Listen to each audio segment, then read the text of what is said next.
બરાબર. હવે ત્યાં જોઈ લો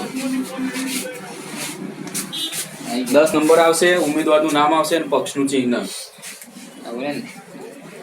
બરોબર. પછી અહીંયા બીપ અવાજ આવશે.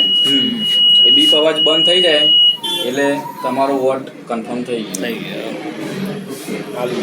ચલો બીજા આપી દો.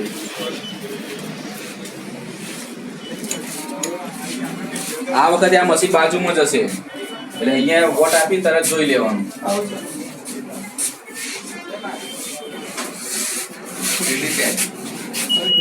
Okay.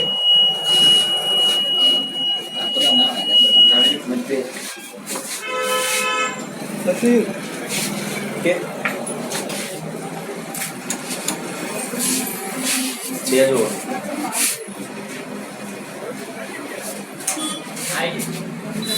ઓકે.